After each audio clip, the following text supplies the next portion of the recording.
باید ذکر نمود که شروع اگر از سالهای 2000 می جانب سال به سال وضع دعوت توجه جوانان نسبت به قوه‌های مسلح و در مجموع توجه اهالی به ارتش ملی خیلی زیاد گشته است و امیدها در این سمت خیلی زیاد هستند. این پیش از همه وابستگی دارد به وضع اقتصادی مملکت، بهتر گردیدن شرایط‌های خدمتی عموما بود و باش در حزب‌های نظامی. علاوه بر این گیم که بردن کارهای فهمانداری، تشکیل چورابینی‌های گوناگون، تشکیل واخوری خودی گیم که خدمتچیان حربی با طبقه‌های گوناگون اهالی و عموما وزارات اداره‌ها، مکتب‌های میانه و عموما افراد نیکبین جامعه. یعنی در این زمینه وزارات اداره‌های مملکت در دایره وکالت، در دایره امکانیت‌های خود همکاری خیلی زیش را با قسم‌های نظامی قوه‌های مسلح برآوردند.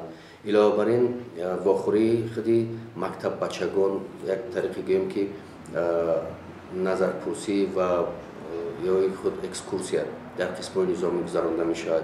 بین خودی مکتب بچه‌ها سربازان مسابقه گوناگونی ورزشی گذرانده می‌شود و یکی از عامل‌های اساسی این گیم که تشکیل نمودن کاروان دیدار با جلب پدر و مادران است. مطابق فرمان پرزیدنت جمهوری تاجیکستان درباره به احتیاط رخصت نمودن سربازانی که مهلت معین شده خدمت حربی ادا کردند و دعوت شهروندان به خدمت حربی که مسئله قبل از شروع همین چورابینی به تصویب میرسد. مطابق بند پنجم همین فرمان مسئول دعوت این رئیسان شهر و ناحیه هستند. برای همین در اون جایی که رئیس شهر و ناحیه، در اون جایی که مقامات اجرایی خوب فعالیت بکند، در اونجا کمبودی دیده نمیشود، چون که همکاری زیش با مردم این عاملی بهتر گشتن چورابینی‌های دعوتی میگردد. من فکر میکنم که اون مانعگی‌ها و اون مشکلاتی که سالهای قبلی من در نظر دارم، سالهای اول استقلالیت جای پوشیده نیست که جنگ شهروندی ادامه داشت. وقتی که جوانان به صف قوای مسلح دعوت میشدند شروع از سال 1993 در برابر دعوت شدن و وارد قسم حربی شدن، اونا به سنگرهای آتشگیر برای برقرار نمودن ساخت کنسیونی فرستاده میشدند. حالتهای به هلاکت رسی سربازان بود، نه تنها سربازان، این افسران هم است، خدمتچیان حربی هم است، جراحت وزن جسمانی میبرداشتند. یعنی حس ترس در دل جوانان جا گرفته بود. نه تنها همون جوانان، مثلا اگر گیم امسال به صف قوای مسلح جوانان سال 1988 و 1997 جلب کرده شده که اونا اون خطر تهدید جنگ عموما خرابی ها این جنگ رو خریب که شاید یاد نداشته باشند، چون که همون سال علاقه اونا تولید شده بودند. ولی پدر و مادر اونا خواه و نخواه وقتی که به صف قوای مسلح فرستاده میشدند از همون لحظه های یادآوری میشدند و هراس داشتند که فرزند اونا در چگونه شرایط خدمت میکرد.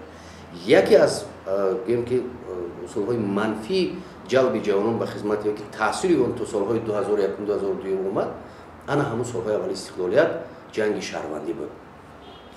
برای پیشگیری از همین راههایی که مثلا غیر قانونی دعوت شدن جوانان خصوصا از جانب سرفرمانده عالی قوای مسلح رهبری وزارت تمامی تدبیرها اندیشیده میشن، کارهای فرماندهی برده میشن در مردم. دیگر قوای مسلح این ارتش نیست که سالهای 93 و 97 بود یا سالهای 2000 بود. الکی ارتش به مرحله‌های پیش قدم به عصر 21 و تکنولوژی نو قدم میگذارد. برای همین اون مانع‌هایی که مثلا در سالهای اول بود کلی قریب که مگر که برطرف شدند. مثلا اگر پیش قسم‌های نظامی در پایگاه بخچه بچگان، در پایگاه مکتب میانه که پیش خیلی میگفتن سلخوز تکنیک در اونجا بودن، با تدریج از مرکز پایتخت از جای اهالی نشین قسم‌های نظامی برون برآورده شده، در موضع‌های استراتژیکی جای کرده شده، در بنا انشاءاتی که ساخته میشن با معیار حربی ساخته شدن تا اینکه قسم حربی با طلبات خدمت حربی جواب باشد. برای همین سال به سال الکی سال گذشته من در خاطر دارم در دوام 45 روز در دعوت تیرماهی در دوام 45 روز انجام افتاد. الکی ولایت ختام خصوصا روز 1 اپریل وقتی دعوت شهروندان شروع گردید، شهر سربند، ناحیه دروازه ولایت مختار کوهستانی بدخشان، ناحیه کوهستانی مسشاه ولایت سوخ اولین شده تا نصف روز الکی اجرای نقشه را به انجام رسانیدند.